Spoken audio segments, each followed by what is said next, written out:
Hello, BookTube, and welcome back to your Daily Penguin. This is my tour through my Penguin Classic wall, book by book, author by author, experience by experience. We're going through some Steve highlights, books that I absolutely love, can't live without, and books that I have as Penguin Classics, but I don't really consult them all that often. I wander on that wall a lot, just sort of walking around, letting the books talk to me. Always under the guise of consulting the wall for something or other. There's always something I have to consult. It's amazing how there's a Penguin Classic to touch on almost any book, nonfiction, that I'm reviewing, or even reading. But there are some that I favor more than others. Some books, some authors that I favor more than others, and we've seen some of those. We saw a thread of those. One of which was James Boswell's Life of Dr. Samuel Johnson. An unabridged, enormous cinder block of a thing that Penguin joyfully puts out. But that's not the only writing by those people that I have, either one of them. And today's Penguin is an example of that. It's a book, a Penguin Classic that Penguin assembled. They put two very natural pairing of books together. This is, in 1773, Johnson, who was then in his late 60s, 66, I think, something like that, and Boswell, who was half that age, he was in his early 30s, finally did what they'd been talking about for a long time, and took a trip to Scotland together. And it was in large part personal, of course. They were friends by then, and also a kind of quasi-parental relationship had kind of established between the two of them. But it was also professional. They were both professional writers, and knew that if they kept assiduous notes, that Scotland was of deep and perennial interest to London book buyers. So they both kept notes. They both knew that they were going to write about this trip at some point in some way. And they did.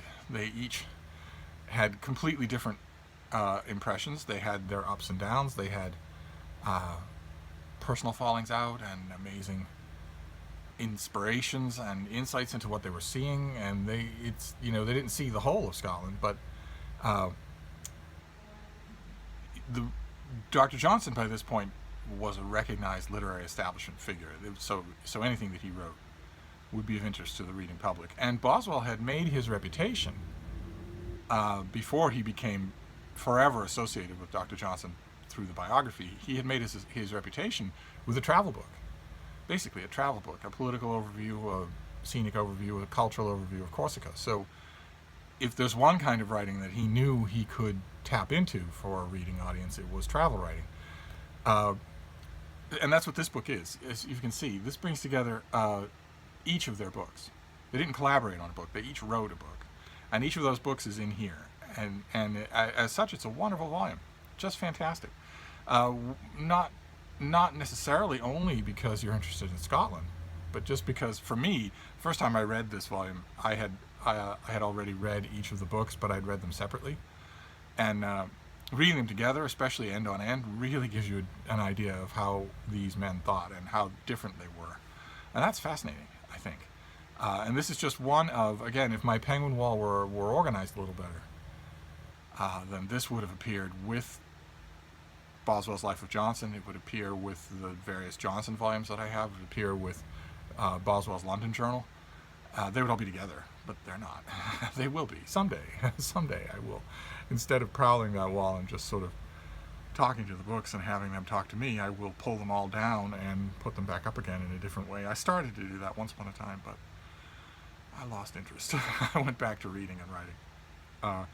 So that's your Penguin for today. Is a really good thing that perhaps you haven't read, even if you've read Boswell's London Diary, or you've read The Life of Johnson, or maybe even some of Johnson's own Lives of the Poets, which are amazing works. That I don't know that Penguin makes a classic of Johnson's Lives of the Poets. I don't think I've ever seen one.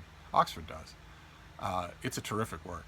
Really deserves more life than it has. But these two pieces might be unfamiliar to you, even if you have read those things. So it's a recommend. Of course, it's a recommend. I don't think it's going to come as much of a surprise to anybody who knows anything about these two figures. That Johnson's book on Scotland is the more magisterial, and Boswell's is the more readable. So again, reading the two of them side by side, end to end, it's a terrific experience. I recommend it. So there you go. That's your Penguin Classic for today. It doesn't really have a proper name of its own. It's a mishmash of two books, but a mishmash of which Steve wholly approves. So I'm going to wrap this up, but I'll be back. Thank you, Book 2.